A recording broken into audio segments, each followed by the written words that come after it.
മനസ്സിനെ ഹാപ്പി ആക്കാനുള്ള കുറച്ച് വഴികളിലൊന്നാണ് ഇതേപോലെ ഡ്രസ്സും കാര്യങ്ങളൊക്കെ ഫോൾഡ് ചെയ്ത് നീറ്റായിട്ട് വെക്കാന്നുള്ളത്. മറ്റൊരു ഐഡിയ ആണ് കുക്കിംഗ് എന്ന് പറയുന്നത്. സോ അവർ എവിടെയെങ്കിലും പോയിട്ട് വരുമ്പോഴത്തേക്കും നല്ല അടിപൊളി ഫുഡും കാര്യങ്ങളൊക്കെ നമ്മൾ റെഡിയാക്കി വെക്കുമ്പോഴത്തേക്കും അവർ ഭയങ്കര ഹാപ്പി ആയി. അപ്പോൾ ഇന്ന് നമുക്ക് സിമ്പിളായിട്ട് ഉണ്ടാക്കാൻ പറ്റുന്ന ഒരു മുട്ട റോസ്റ്റിൻ്റെ റെസിപ്പി ആയാലോ.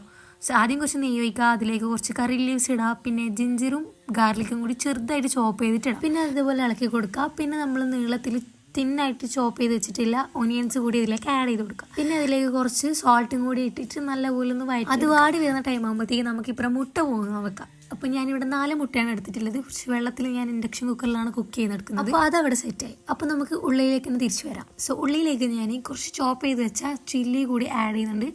ഗ്രീൻ ചില്ലിയാണ് ഞാൻ ആഡ് ചെയ്തിട്ടുള്ളത്. അപ്പോൾ ഗ്രീൻ ചില്ലി കൂടി ആഡ് ചെയ്തിട്ട് നല്ലപോലെ ഇങ്ങനെ മിക്സ് ചെയ്ത് പിന്നെ കിച്ചണിൽ പണിയെടുക്കുന്ന സമയത്ത് ഫോണും കാര്യങ്ങളൊക്കെ മാറ്റി വെക്കുക, ഇല്ലാന്നുണ്ടെങ്കിൽ ഇങ്ങനെ അടിക്കും. അപ്പോൾ ഉള്ളി ഇതേപോലെ വാടി വന്നതിന് ശേഷം നമുക്ക് അതിലേക്ക് ചോപ്പ് ചെയ്ത് വെച്ച ടൊമാറ്റോ കൂടി ആഡ് ചെയ്ത് കൊടുക്കാം. പിന്നെ എല്ലാം കൂടി മിക്സ് ചെയ്യാം. നമുക്ക് കുറച്ച് മസാലയും കാര്യങ്ങളൊക്കെ അതിലേക്ക് ആഡ് ചെയ്ത് കൊടുക്കണം. ഞാനിവിടെ മഞ്ഞപ്പൊടി, കുറച്ച് മുളക് പൊടി അങ്ങനെയൊക്കെയാണ് ആഡ് ചെയ്തിട്ടുള്ളത്. അപ്പം ഞാൻ ആ ഒരു വീഡിയോ ഷൂട്ട് ചെയ്യാൻ വേണ്ടി മറന്നുപോയി ഗൈസ്.